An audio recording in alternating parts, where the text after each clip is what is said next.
नमस्कार विद्यार्थी मित्रांनो, मी अशोक पवार तुमचं सगळ्यांचं स्वागत करतो आपल्या वर्ल्ड ऑफ सायन्स म्हणजे सायन्स बाय अशोक पवार या ऑनलाईन प्लॅटफॉर्मवरती। विद्यार्थी मित्रांनो, जर YouTube चॅनलला सबस्क्राइब केलं नसेल तर सबस्क्राइब करून ठेवा। येणाऱ्या काळात असे अनेक व्हिडिओ तुमच्यासाठी मी घेऊन येणार आहे। तर विद्यार्थी मित्रांनो बघा, आरोग्य सेवकासाठी परीक्षा आता येणाऱ्या काळात काही होणार आहे आणि या आरोग्य सेवक पुरुष गटासाठी 80 मार्कासाठी आणि 40 प्रश्न यासाठी तांत्रिक घटक दिलेला आहे आणि यासाठीच तुम्ही तयारी करत आहात आणि तुम्हाला कुठेतरी हातभार लागावा, तुम्हाला मदत व्हावी यासाठी मी तुम्हाला काय करतोय, तो टॉपिक नुसार जे 16 टॉपिक दिलेले आहेत त्या टॉपिक नुसार प्रश्नांची प्रॅक्टिस घेऊन येत आहे। तर बघा विद्यार्थी मित्रांनो, माहित आहे का आजचा जो टॉपिक आहे त्या टॉपिकचं नाव आहे मूलद्रव्यांचे वर्गीकरण। या टॉपिकवर कळरायला का कोणत्या प्रकारचे प्रश्न येऊ शकतात IBPS पॅटर्न नुसार ते मी तुम्हाला या ठिकाणी विश्लेषण करून देणार आहे। प्रश्न कसे सॉल्व्ह करायचे, एका प्रश्नांचं विश्लेषण कसं करायचं ह्याच्याकडे लक्ष राहू द्या आणि त्याच अनुषंगाने डेटाबेसला बघण्याचा तुम्ही प्रयत्न करा। तर मी या ठिकाणी वेळ न घेता पुढे जाण्याचा प्रयत्न करतो। बघा, पहिला प्रश्न आहे, सगळ्यात पहिला प्रश्न काय आहे ते व्यवस्थित वाचून घ्यायचं। बघा, या ठिकाणी लिथियम नावाचा एक मूलद्रव्य आहे, त्याच्या खाली 7 लिहिलेले आहे, सोडियम दिले त्याच्या खाली काहीच लिहिलेलं नाहीये, पोटॅशियम दिले त्याच्या खाली 39 लिहिलेलं आहे। तर डोबे-रायनरच्या सिद्धांतानुसार गाळलेल्या जागेत काला का खालीलपैकी काय येईल असा प्रश्न या ठिकाणी विचारलेला आहे। तुम्ही उत्तर देऊ शकता, कळाला का कमेंट बॉक्स मध्ये। तर मला सांगा 14 आहे का, 39 आहे का, 23 आहे की 78? कुठं या ठिकाणी गाळलेल्या जागेवर काय आहे ते तुम्हाला प्रश्न विचारले। आता बघा, प्रश्न मूलद्रव्यांच्या वर्गीकरणामध्ये डोबे-रायनरच्या रिलेटेड आहे। तर डोबे-रायनर मला सांगा हा पहिला शास्त्रज्ञ आहे ज्यांनी मला सांगा मूलद्रव्यांचं वर्गीकरण केलं। तर का करायचं, जसं तुम्ही पुस्तकांचं वर्गीकरण करता, जर मी तुम्हाला 5वी पासून ते 12वी पर्यंतचे पुस्तक आणून दिलो तर कपाटामध्ये लावत असताना तुम्ही वर्गीकरणानुसार लावता, पहिल्यांदा भूगोलचे, नंतर इतिहासाचे, नंतर विज्ञानचे, नंतर गणिताचे। तर अशाच पद्धतीने निसर्गात उपलब्ध असणाऱ्या मूलद्रव्यांचं पण वर्गीकरण करायचं होतं। यासाठी सगळ्यात पहिल्यांदा कुणी केलं तर डोबे-रायनर यांनी।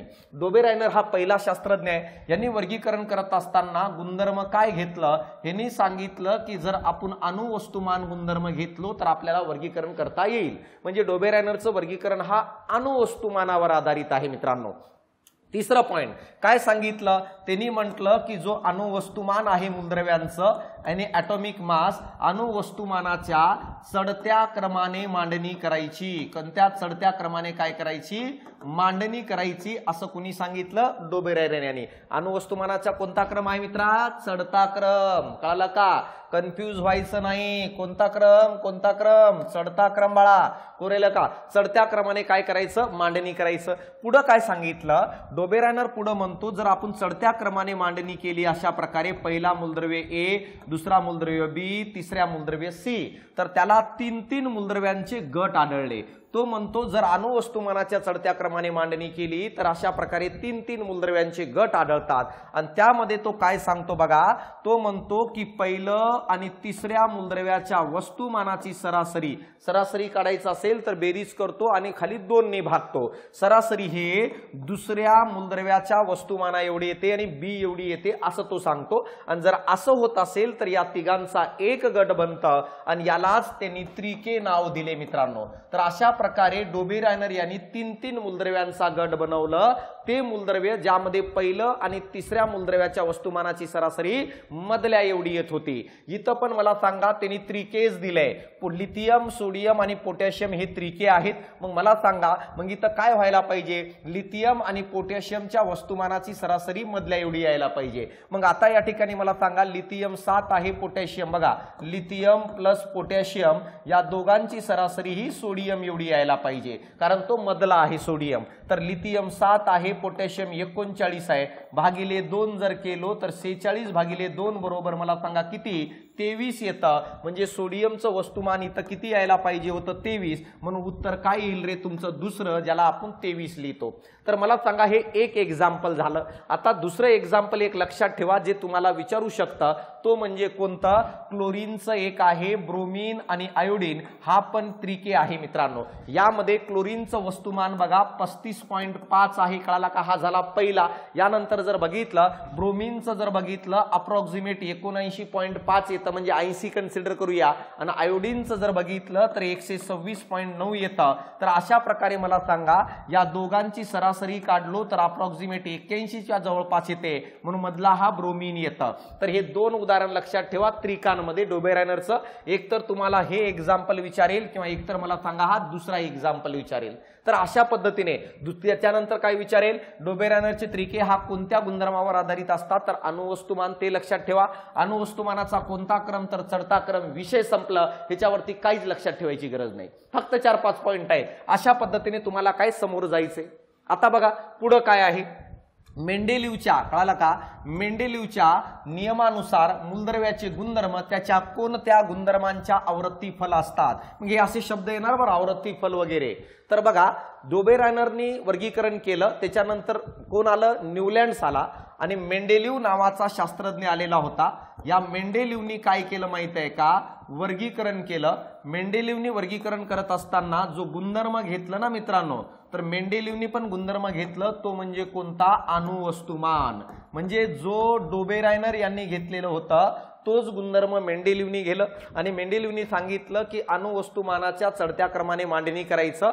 जसं डोबेरायनरनी सांगितलं तसं सांगितलं पण ह्यांनी कोणतेही गट बनवले नाही. मेंडेलिव्हनी सांगितलं की 3-3चं वगैरे काही गट नाही 8-8चं वगैरे काही गट नाही. तर अशा प्रकारे वस्तुमानाच्या चढत्या क्रमाने मांडणी करत जायचं. जसं याचं वस्तुमान 1, 2, 3, 4, 5, 6, 7 असं वस्तुमानाच्या चढत्या क्रमाने मांडणी करत जायचं जोपर्यंत सारखा गुणधर्म आढळत नाही तोपर्यंत. मग मला सांगा मेंडेलिव्हच्या नियमानुसार मूलद्रव्यांचे गुणधर्म हे कोणावर डिपेंड असतात तर मला सांगा त्याचं उत्तर यायला पाहिजे अणुवस्तुमान ॲटॉमिक मास ह्याच्यावर डिपेंड असतात असं मेंडेलिव्ह यांनी सांगितलेलं आहे. मेंडेलिव्हची आवर्तसारणी व्यवस्थित करून घ्या. काय असणार आहे कसं असणार आहे डोबेरायनरची पण व्यवस्थित करून घ्या कारण ह्याच्यावर प्रश्न येणार कारण अभ्यासक्रमामध्ये तुम्हाला दिलेलं आहे विद्यार्थी मित्रांनो. तर कोणावर अवलंबून आहे अणुवस्तुमान. सर अणुवस्तुमान काय असतो. अणुवस्तुमान म्हणजे एखाद्या मूलद्रव्यात असणारी प्रोटॉन आणि न्यूट्रॉन या संख्येची बेरीज. समजा एखादं मूलद्रव्य आहे जसं मी तुम्हाला कार्बन नावाचा मूलद्रव्य दिलं.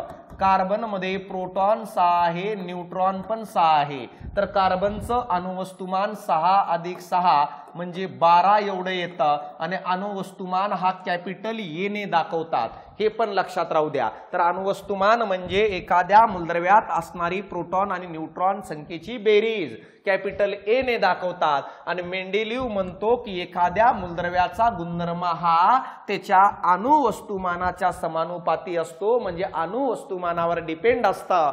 हे कोण सांगतं मेंडेलिव्ह त्याच्या वर्गीकरणात सांगतो मित्रांनो. आता बघा मेंडेलिव्हच्या आवर्त सारणीत उभ्या स्तंभांना काय म्हणतात असा प्रश्न विचारलाय. आता बघा मेंडेलिव्हनी यांनी आपली मांडणी कधी केलं 1869 ते 1872 या काळामध्ये त्यांनी काय केलं मित्रांनो माहित आहे का आपली मांडणी केली किंवा आपण म्हणू शकतो की मूलद्रव्यांचं वर्गीकरण केलं. त्यांनी वर्गीकरण करत असताना उभ्या ओळी तयार केल्या अशा प्रकारे आणि या उभ्या ओळीमध्ये काही आडव्या ओळी पण तयार केल्या. आडव्या ओळींना त्यांनी नाव दिलं आवर्तन आणि उभ्या ओळींना त्यांनी नाव दिलं गण. तर मेंडेलिव्हच्या आवर्तसारणीत आडव्या ओळींना आवर्तन म्हणतात उभ्या ओळींना गण म्हणतात. तर या ठिकाणी मेंडेलिव्हच्या आवर्तसारणीत उभ्या स्तंभांना काय म्हणतात तर ह्याचं उत्तर येईल गण. इथं जर आडव्या स्तंभांना आलं असतं तर उत्तर काय आलं असतं आवर्तन. अशा प्रकारे मला सांगा आपण या ठिकाणी म्हणू शकतो. आणि मेंडेलिव्हने जेव्हा या काळात वर्गीकरण केलं त्यावेळेस एकूण 63 मूलद्रव्यांचा शोध लागलेला होता. किती 63. तर हा पण विचारलं जाईल मेंडेलिव्हने किती मूलद्रव्यांचं वर्गीकरण केलं होतं. तिसरं पॉइंट मित्रांनो मेंडेलिव्ह पहिला शास्त्रज्ञ होता. पहिला शास्त्रज्ञ ज्याने पहिल्यांदा सर्व मूलद्रव्याला त्याच्या वर्गीकरणात काय दिली जागा दिली. जर तुम्हाला प्रश्न विचारलं की तो पहिला शास्त्रज्ञ कोण होता ज्यांनी सर्व मूलद्रव्यांना त्यावेळेस अस्तित्वात असणाऱ्या सर्व मूलद्रव्यांना जागा दिली तर मित्रा तुला हसत हसत गोल करायचं आमचं मेंडेलिव्ह भाऊ होता. ज्यांनी पहिल्यांदा 63 मूलद्रव्य होते त्यावेळेस सगळ्यांना जागा दिली. त्याच्या पहिले कोणालाही जागा देता आली नव्हती. आणि कधी दिली 1869 ते 1872 या काळामध्ये दिली. त्यांनी मांडलेल्या टेबल मधील उभ्या गणाला, उभ्या स्तंभाला गण म्हणतात, आडव्या ओळींना आवर्तन म्हणतात. विषय संपला बाळा. कळलं का? थोडं डिटेल जायचंय पण ते एवढं वेळ नसल्यामुळे या ठिकाणी जाता येत नाही मित्रा. तू या बाजूने थोडं कर, मी माया बाजूने थोडं करतो, थोडं थोडं करत सगळं करून टाकू आपण. बघा आता इका ॲल्युमिनियमला काय म्हणतात. आता काय आहे सर हा इका ॲल्युमिनियम? मित्रा बघ मी तुला सांगतो काय आहे. सगळ्यात पहिल्यांदा वर्गीकरण केलं मूलद्रव्याचं, त्याचं नाव आहे डोबेरायनर. त्यानंतर जर आलं तर त्याचं नाव आहे न्यूलँड्स. डोबेरायनर यांनी 3 मूलद्रव्यांचा गट केलं, न्यूलँड्स यांनी 8 मूलद्रव्यांचा गट केला. परंतु मित्रांनो माहित आहे का, हा न्यूलँड्सनी जेव्हा वर्गीकरण केला ह्याच्या काही चुका होत्या. काय चूक झालती? याला सगळ्यांना जागा देता आली नव्हती. सगळ्यांना काय रे जागा दिली नाही, ही पहिली चूक होती. कळलं का? दुसरी चूक काय होती? भविष्यात नवीन मूलद्रव्य जे शोधले जाणार होते, मूलद्रव्याला मोकळी जागा सोडली नव्हती. मोकळी जागा काय आहे? सोडली नाही. कारण मला सांग भाऊ, तुझ्याकडे मी पुस्तक दिलो, इतिहासाचे भूगोलचे दिलो, मी म्हंटलो की तू या घरात कपाट तयार कर, हे 2 पुस्तक ठेव, भविष्यात आणखी देतो. मग तू कपाट तयार करत असताना तुला लक्षात असायला पाहिजे की मास्तरनी सांगितलंय भविष्यात मी दुसरे पुस्तक देतो. मग कपाट तयार करत असताना 2 कपाटासोबत आणखी काही मोकळ्या कपाट तयार करायला पाहिजे होते. कारण जर भविष्यात पुस्तक आले तर कुठं ठेवणार? जर 2च तयार केला आणि नंतर मी पुस्तक पाठवलो तर त्यांना कुठं डोक्यावर घेऊन फिरणार का? मग हुशार असतील तर काय करशील? 2 कपाट तयार केले, त्या दोन्ही पुस्तकाला ठेवलं मी दिलेल्या. 3री कपाट तयार केली, 4थी कपाट तयार केली, 5वी कपाट तयार केली, त्या मोकळ्याच ठेवल्या का? कारण मास्तरनी पुस्तक दिले तर मी यामध्ये ठेवेल म्हणून. कळालं का इथपर्यंत? वरच्या दोघांनी काय केलं? जेवढे होते तेवढेच कपाट तयार केले. भविष्यात जे काही नवीन मूलद्रव्य शोधले जाणार होते त्यांना जागा कुठं होती या गोष्टीचा विचार या दोघांनी केलं नाही, पण तिसऱ्यानी केलं. कुणी केलं मित्रा? तुझ्या मेंडेलिव्ह भावाने केलं. मेंडेलिव्ह म्हटलं मी एवढं येडं नाही ह्यांच्यासारखं, मी काय करेल असा टेबल मानेल, या टेबलमध्ये अशा पद्धतीने काय आडव्या आणि उभ्या ओळी तयार करेल, यामध्ये मी जागा देईल हायड्रोजन, हेलियम, लिथियम. मला वाटलं की या ठिकाणी मोकळी जागा सोडावी, मोकळी जागा मेंडेलिव्हनी सोडून दिली. नंतर वाटलं या ठिकाणी कार्बन आला, नंतर इथे एक मोकळी जागा सोडली. बघा या ठिकाणी मोकळी सोडली, या ठिकाणी मोकळी सोडली, कळलं का? आणि नंतर इथं नायट्रोजन घेतलं आणि या ठिकाणी मोकळी सोडली. तर अशा प्रकारे मला सांगा आवर्त सारणीमध्ये भविष्यात शोध लागणाऱ्या मूलद्रव्यांसाठी मोकळी जागा कुणी सोडली? तर मित्रांनो माहित आहे का, तुमच्या मेंडेलिव्ह भाऊनी सोडली. आता नुसतं मोकळी जागा सोडली नाही, त्यांनी या ठिकाणी नेमकं भविष्यात कोणते मूलद्रव्य शोधले जाऊ शकतात यासाठी मूलद्रव्यांचे भाकीत पण केलं की भविष्यात हे मूलद्रव्य शोधले जाऊ शकतात म्हणून. कळालं का? कोणकोणते मूलद्रव्य? त्यांनी सांगितलं 3 मूलद्रव्य शोधले जाऊ शकतात. एक आहे इका बोरॉन, एक आहे इका बोरॉन, एक आहे इका ॲल्युमिनियम, एक आहे इका ॲल्युमिनियम. हे पण मूलद्रव्य भविष्यात शोधले जाईल असं म्हटलं त्यांनी. कळलं का? आणि यानंतर जर बघितलं आणि तिसरं सांगितलं इका सिलिकॉन. मग तुम्हाला जर प्रश्न विचारलं मेंडेलिव्हने भाकीत केलेले मूलद्रव्य कोणते? इका बोरॉन, इका ॲल्युमिनियम, इका सिलिकॉन. हे 3 भविष्यात शोधले जाऊ शकतात असं त्यांनी सांगितलं. जसं आपल्या घरामध्ये बाळ जन्मण्याच्या अगोदरच आपण नाव डिसाईड करतो, मुलगी झाली तर काय म्हणू आणि मुलगा झाला तर काय म्हणू. कळलं का? तर अशा प्रकारे मला सांगा हे आपण नाव पहिले डिसाईड करत असतो, पण मुलगा झाल्यानंतर नाव जो पहिले डिसाईड करतं ते सोडून दुसरंच काहीतरी देऊन टाकतो, कारण नंतर आई बापाला वाटतं आपल्या मुलाचं नाव वेगळं असायला पाहिजे. सेम मला सांगा शोध लागण्याच्या अगोदर म्हणजे मुलगा जन्मण्याच्या अगोदर नाव दिले इका बोरॉन, इका ॲल्युमिनियम, इका सिलिकॉन, परंतु जन्माच्या नंतर आई बापांनी म्हटलं की आमच्या म्हणण्यानुसार नाव ठेवणार, तुमचं काय चाललंय? कळलं का? जसं माझ्या मुलाचं नाव जन्मण्याच्या अगोदरच घरच्यांनी ठेवून दिलं, मुलगा झाला तर लाडू ठेवायचं. कळलं का? मुलगी झाली तर आरू ठेवायचं.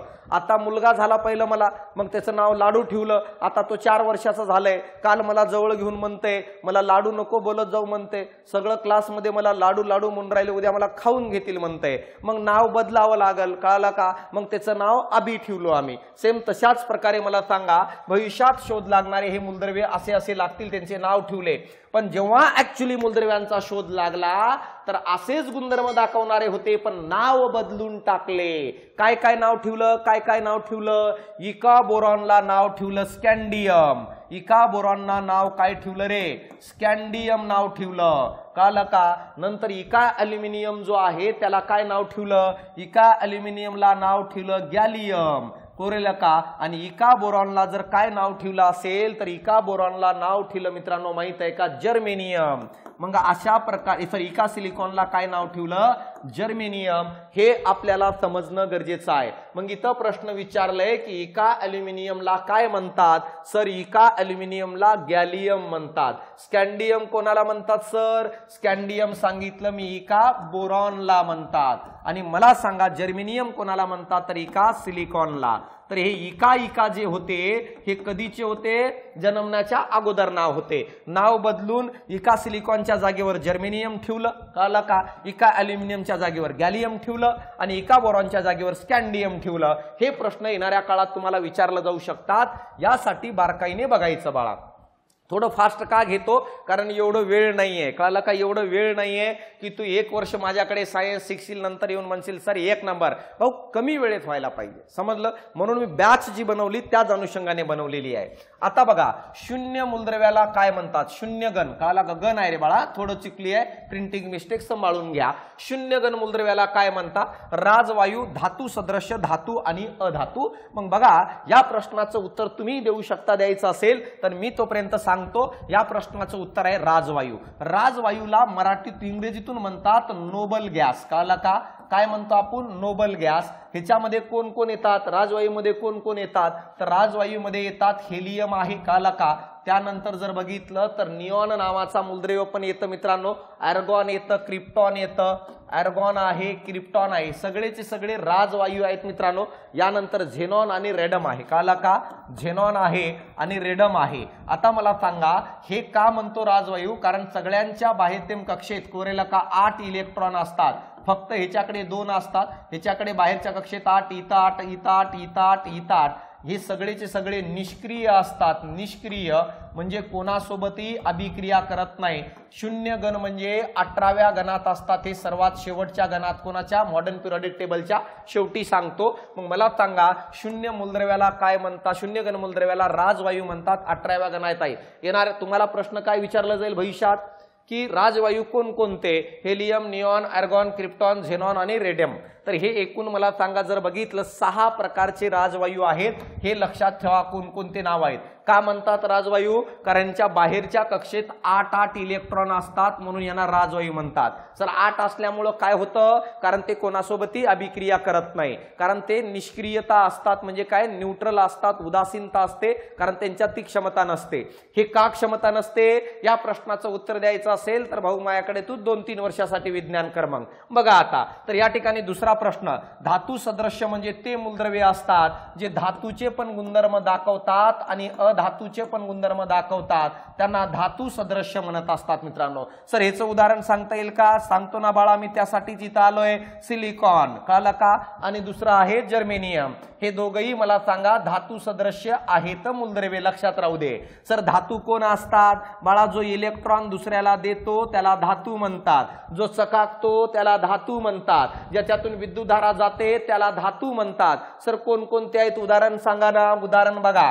ॲल्युमिनियम आहे, झिंक आहे, कॉपर आहे. सर अधातू कोण असतं? जो इलेक्ट्रॉन दुसऱ्याकडून घेतो त्याला अधातू म्हणतात. ज्याच्यातून विद्युतधारा जात नाही त्याला अधातू म्हणतात. जो चकाकत नाही त्याला अधातू म्हणतात. पण याला अपवाद आहे. पारा अधातू असून पण सगळ्यात जास्त चकाकतो, कठीण नसतं. तर हे अधातू आहेत मित्रांनो. हेच उदाहरण सांगा. पारा आहे भाऊ. कळलं का? त्यानंतर जर बघितलं मित्रांनो कार्बन आहे. हे सगळे अधातू आहेत. तर लक्षात ठेवा काय आणि कसं असणार आहे.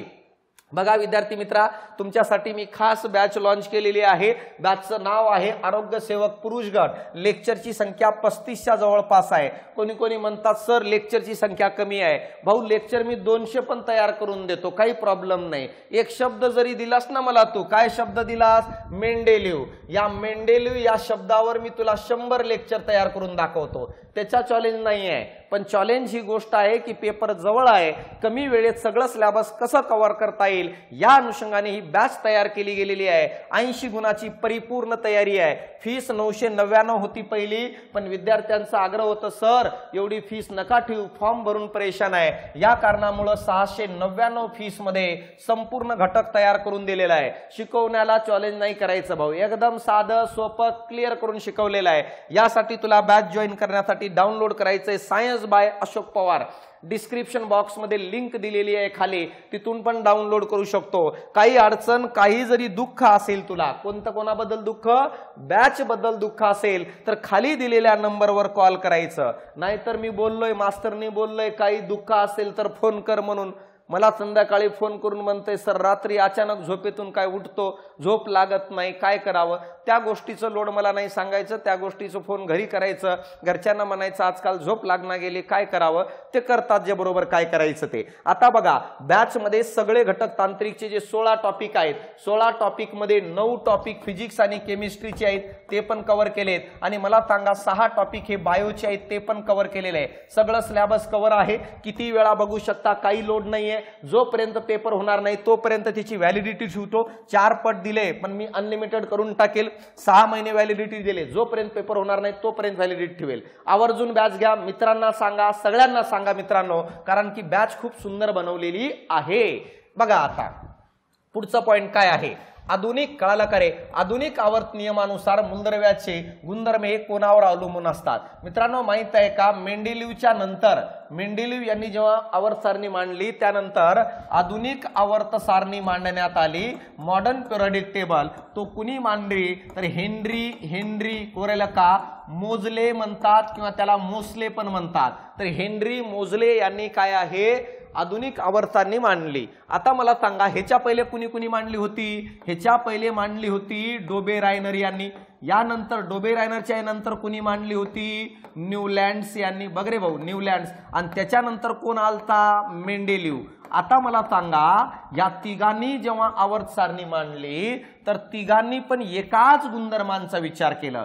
तिघांनी पण काय केलं, मांडणी ही अणुवस्तुमानाच्या आधारे केली. म्हणजे डोबे रायनरचं वर्गीकरण पण अणुवस्तुमानावर अवलंबून आहे, न्यूलँडचं वर्गीकरण पण अणुवस्तुमानावर अवलंबून आहे, मेंडेलिव्हचं वर्गीकरण पण अणुवस्तुमानावर अवलंबून आहे. पण मोजले हुशार होता. मोजले म्हटलं हे तिघही चुकले. ह्याचा अर्थ तिघ काहीतरी एकच चूक करत होते आणि ते म्हणजे गुणधर्म कोणतं घेऊन अणुवस्तुमान. आणि नंतर मोजले म्हटलं अणुवस्तुमान नाही, वर्गीकरण करायचं असेल तर मूलद्रव्यांच्या अणुअंकाच्या आधारे करायचं, ज्याला इंग्रजीतून ॲटॉमिक नंबर म्हणतात, जे अल्फाबेट झेडने दाखवतात.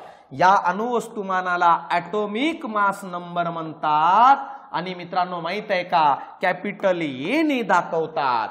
कळलं. मग आधुनिक आवर्त सारणी मोजलीची कोणावर डिपेंड आहे तर सर अणुवस्तुमान, अणुभार, अणुअंक, भौतिक गुणधर्म.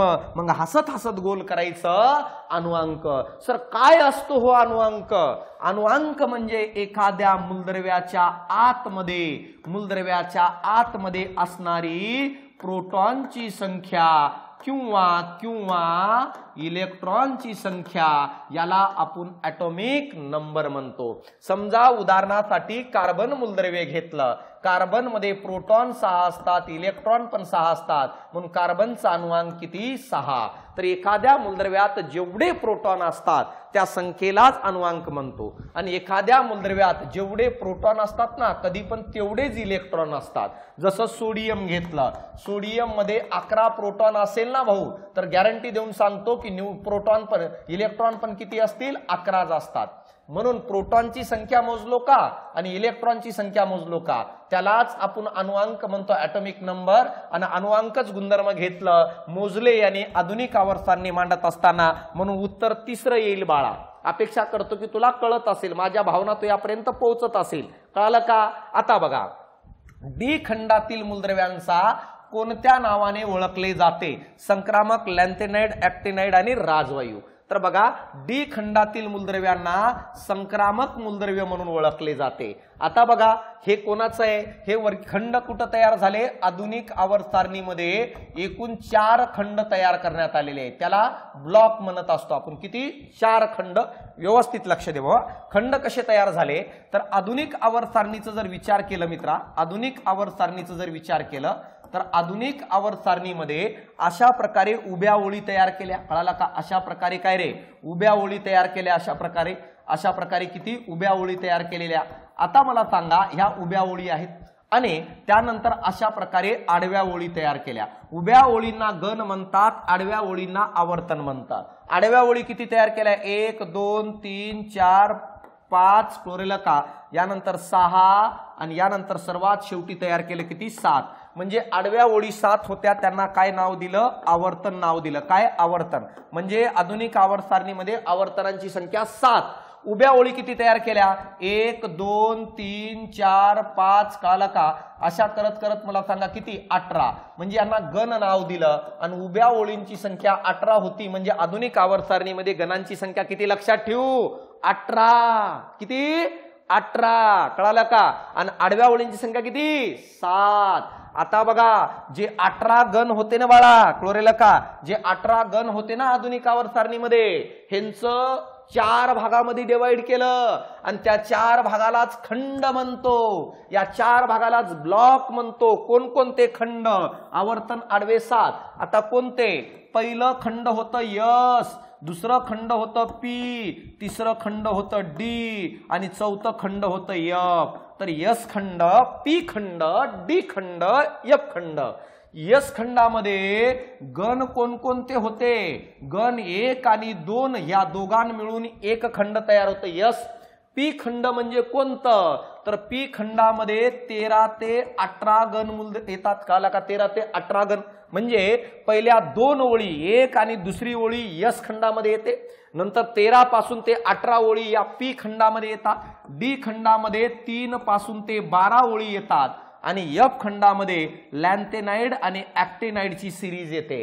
मग इथं विचारले डी खंडामधील मूलद्रव्य कोणते? संक्रामक। लॅन्थेनाइड आणि ऍक्टिनाइड एफ खंडामध्ये येतात। राजवायू कुठे येतो? 18व्या गणात आणि 18व्या गणातील मूलद्रव्य कुठे आहेत? पी खंडामध्ये। तर मला सांगा या ठिकाणी मग राजवायू कुठे येतात? पी खंडामध्ये। तर समजलं ना तुम्हाला? प्रश्न विचारला जाईल डी खंड किती गणापासून बनले, कोणकोणत्या गणापासून, पी खंड कोणापासून बनले, एफ खंड कोणा गणापासून आणि एस खंड कोणत्या गणापासून। मूलद्रव्य नको पाठ करू, एकही पाठ करायची गरज नाही, प्रश्न कसे काढायचे मी सांगतो तर तुम्हाला समजलं असेल। आणि या एस डी खंडातील मूलद्रव्यांना 13 3 ते 12 गणातील मूलद्रव्यांना संक्रामक मूलद्रव्य म्हणून ओळखलं जातं। कोणत्या गणात हॅलोजन कुलाचे सदस्य आहेत? कोणत्या गणात हॅलोजन कुलाचे सदस्य आहेत? गण म्हटल्यावर उभ्या ओळी संख्या किती? 18 आहे। तर आता मला सांगा या ठिकाणी हा पहिली ओळी आहे उभी, बघ रे भाऊ, 18 कोणकोणत्या सांगतो? ही पहिली आहे, दुसरी, तिसरी, चौथी, 5वी, 6वी, 7वी, डॅश डॅश डॅश डॅश करून केवळ काला 17वी आणि ह्यानंतर ही 18वी। मग बघा आता नाव कसे आहे? पहिली, दुसरी, तिसरी, चौथी, 5वी, 6वी, 7वी, 8वी, 9वी, 10वी, काला का इथं 17वी आणि इकडं 18वी। 7 पासून ते काला का 8 आणि 16, 8 ते 16 ह्या मध्ये असतील। आता बघा मी हे गण आहेत, सगळे हे गण आहेत मित्रांनो। माहित आहे का पहिल्या आणि दुसऱ्या गणात सगळे धातू नावाचे मूलद्रव्य असतात, कळालं का रे? पहिल्या आणि दुसऱ्या गणात, पहिल्या गणात असणाऱ्या धातूंना अल्कली म्हणतात। काय म्हणतात? अल्कली धातू म्हणतात, कळालं का? म्हणजे काय रे? दुसऱ्याला अल्कलाइन अर्थ म्हणतात, अल्कलाइन अर्थ म्हणतात दुसऱ्या गणातील, कळालं का रे? समजलं? म्हणजे मराठीतून सांगायचं म्हटलं तर पहिल्या गणातील धातूंना अम्लारी धातू म्हणतात, कळालं का?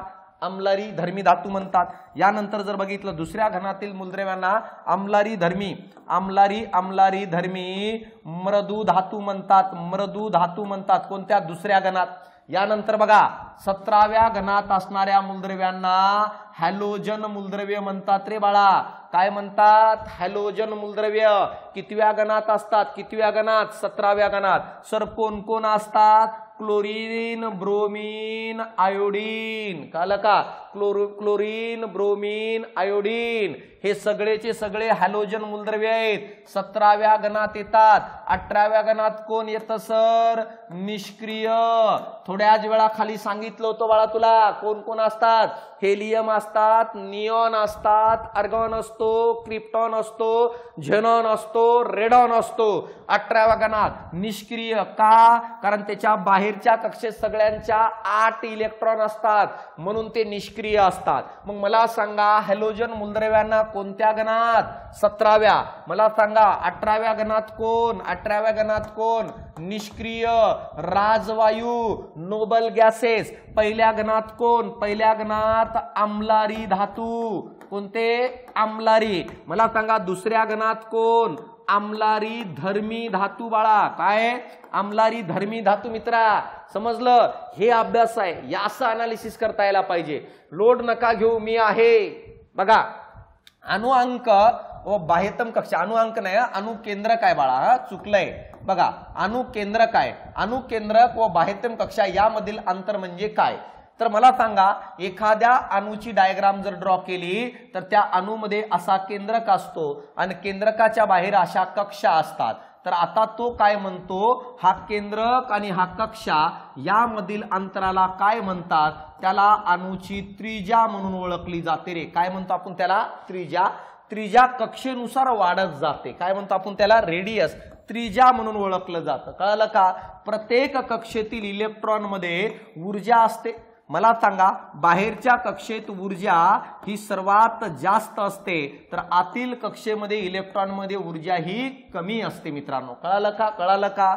यानंतर आतील कक्षेतील इलेक्ट्रॉनचा वेग जास्त असतो तर बाहेरच्या कक्षेतील इलेक्ट्रॉनचा वेग हा सर्वात कमी असतो. मित्रा तर हे एकदम डिटेल आहे, एवढं जायची गरज नाही. पण तुम्हाला कळालं असेल की केंद्रक आणि कक्षा यामधील अंतराला त्रिज्या म्हणून ओळखलं जातं. हे अणूची त्रिज्या म्हणतो आपण, हे समजणं गरजेचं आहे.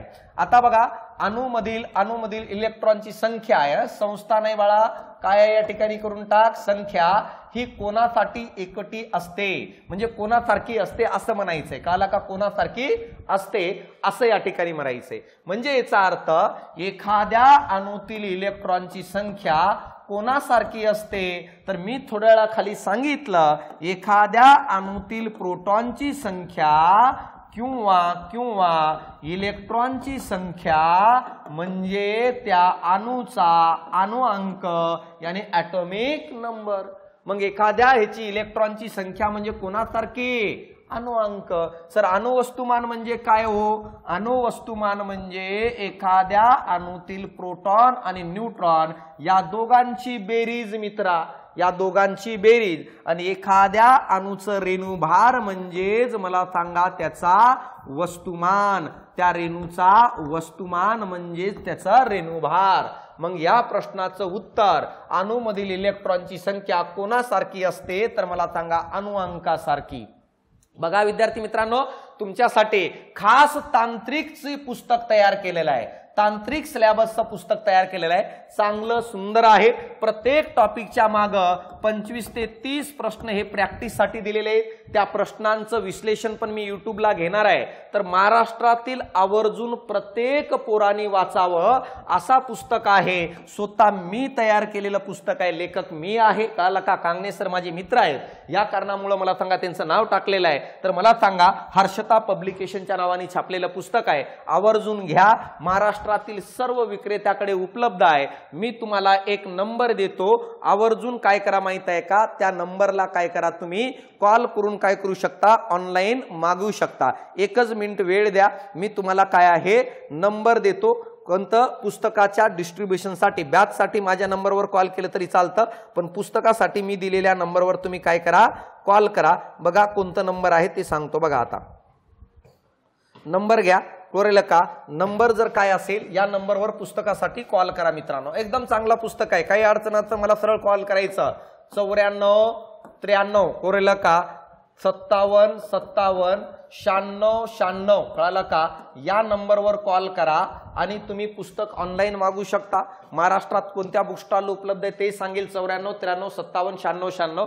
तांत्रिकचं पूर्ण अभ्यासक्रम केलेले कव्हर, 16चे 16 टॉपिक कव्हर केलेले आहेत आणि बॅच घेतलेल्या मुलांनी तर कंपल्सरी वाचा, कारण सुंदर समजून जाईल काय आणि कसं असणार आहे नवीन अभ्यासक्रमानुसार। चालतं, बॅच आणि पुस्तक दोन्ही जरी केलं तर सफिशियंट होऊन जाईल। कोणता खंड हा गण 1 आणि गण 2 पासून बनले, मी तुम्हाला सांगितलं ना रे, कोणते खंड, एस पी डी आणि एफ। एस खंड हा गण 1 आणि गण 2 पासून, कळाला का। पी खंड हा 13 ते 18 पासून बनलेला आहे गण, डी खंड हा 3 ते 12 गणापासून बनलाय आणि एफ खंड हा लॅन्थेनाइड आणि ऍक्टिनाइड आहे। तर मला सांगा कोणता खंड 1 आणि 2 पासून बनलाय, तर उत्तर असेल मित्रांनो माहित आहे का, एस खंड हा गण 1 पासून 2 पासून बनलेला आहे आणि या दोघांमध्ये पण काय धातू आहेत, कोणते धातू, अम्लारी धर्मी आणि काय रे, अम्लारी धर्मी मृदू धातू आहेत, कळलं का। पी खंड म्हणजे काय आहे, 13 ते 18 गण आहे आणि मला सांगा डी खंड म्हणजे काय, 3 ते 12 गण आहे आणि एफ खंड म्हणजे लॅन्थेनाइड आणि ऍक्टिनाइड सिरीजचे मूलद्रव्य याच्यामध्ये येतात, हे तुम्हाला कळणं गरजेचं आहे। आता बघा, नागमोडी रेषेच्या डाव्या बाजूला सर्व डॅश असून उजव्या बाजूला सर्व काय आहे, आधुनिक आवर्त सारणीचं आहे। बघा आता काय आहे, अशा प्रकारचं हा आधुनिक आवर्त सारणी आहे। तर या आधुनिक आवर्त सारणीमध्ये अशा प्रकारची एक नागमोडी रेषा काढण्यात आलेली आहे। या नागमोडी रेषेच्या ही झाली तुमची डावी बाजू, कळतंय मित्रा, ही तुझी डावी बाजू झाली, ही झाली तुझी उजवी बाजू। जेव्हा तू पिरियोडिक टेबलला बघशील आधुनिक आवर्त सारणीला, तर डाव्या बाजूला धातूला जागा देण्यात आलेली आहे, तर उजव्या बाजूला अधातूला जागा देण्यात आलेली आहे। मग इथं बघा, नागमोडी रेषेच्या डाव्या बाजूला सर्व काय असतील, धातू, तर उजव्या बाजूला मित्रा अधातू असतात। मग काय उत्तर असेल, दुसरा, धातू कॉमा अधातू, हे उत्तर असायला पाहिजे, नाही असणारच। यानंतर बघा, अल्क धातूच्या बाह्यतम कवचातील इलेक्ट्रॉनची संख्या किती, मी काय सांगितलं तुम्हाला, गण पहिला जो आहे, या पहिल्या गणात असणाऱ्या धातूंना आपण काय म्हणतो, यांना आपण अल्क धातू म्हणून ओळखलं जातं, याला अम्लारी धर्मी धातू म्हणत असतो मित्रांनो, कळालं काय ना, काय म्हणतो आपण, अम्लारी धर्मी धातू म्हणत असतो। कोणकोणते असतात, ह्याच्यात हायड्रोजन असतं, कळालं का, यानंतर लिथियम असतं, यानंतर सोडियम असतं, यानंतर पोटॅशियम असतं। तर हे सगळे धातू काय असतात, अल्कली धातू असतात आणि या सगळ्यांच्या बाह्यतम कक्षा जर आपण तपासलो, तर या सगळ्यांच्या बाह्यतम कक्षेत फक्त एकच इलेक्ट्रॉन असतं मित्रांनो। किती इलेक्ट्रॉन असतात, एकच इलेक्ट्रॉन असतो। म्हणून मला सांगा, अल्क धातूच्या बाह्यतम कक्षेत इलेक्ट्रॉनची संख्या किती, 1। आणि जर दुसऱ्या गणातील मूलद्रव्य बघितलं, दुसऱ्या गणातील मूलद्रव्य ज्याला आपण काय म्हणतो, अल्कधर्मी, कळालं का, अल्कधर्मी मृदू धातू म्हणत असतो, ह्याच्यातील मूलद्रव्यांच्या बाह्यतम कक्षेत 2च इलेक्ट्रॉन आढळतात। हे पण गोष्ट लक्षात ठेवा, जेणेकरून की याचा फायदा तुम्हाला होईल। न्यूलँड्सच्या वेळी किती मूलद्रव्यांचा शोध लागला होता, मग बघा, न्यूलँड्स यांनी जेव्हा वर्गीकरण केलं, न्यूलँड्स यांनी काय रे, अष्टके मांडले। अष्टके म्हणजे किती, 8 मूलद्रव्यांचं गट तयार केलं आणि त्यावेळेस मला सांगा एकूण 56 मूलद्रव्यांचा शोध लागलेला होता। कोणाच्या वेळेस, न्यूलँड्सच्या वेळेस। म्हणून उत्तर पहिलं।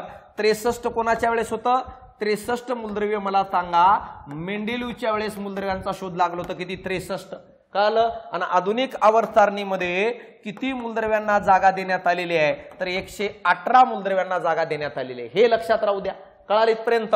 म्हणून मला का न्यूलँडच्या वेळेस किती मूलद्रव्यांचा शोध लागला होता, तर 56 बाळ, कळलं का। मेंडेलिव्हचं विचारलं असतं तर उत्तर किती आलं असतं, 63 आलं असतं बाळा, कळलं का। तर न्यूलँड्सनी 8 मूलद्रव्यांचा गट तयार केलं आणि काय रे, अष्टके म्हणतात, गुणधर्म अणुवस्तुमान घेतलं होतं। अष्टकाचा नियम कोणत्या शास्त्रज्ञाने मांडला, तर सांग भाऊ, कोणी मांडलं, कोणी मांडलं, न्यूलँड्स यांनी। डोबेरायनर यांनी काय मांडलं होतं, त्रिके। मेंडेलिव्ह यांनी काय रे, पहिला शास्त्रज्ञ ज्यांनी मला सांगा सर्व 63 मूलद्रव्यांना जागा दिली। आज मोजलेने काय केलं, आधुनिक आवर्त सारणी मांडली होती। आधुनिक आवर्त सारणी कुणी मांडली, मोजलेने। गुणधर्म काय घेतलं होतं, अणुअंक यानी ॲटॉमिक नंबर। डोबेरायनरने काय घेतलं होतं, अणुवस्तुमान, कोरेल का। न्यूलँड्सने काय घेतलं होतं, अणुवस्तुमान।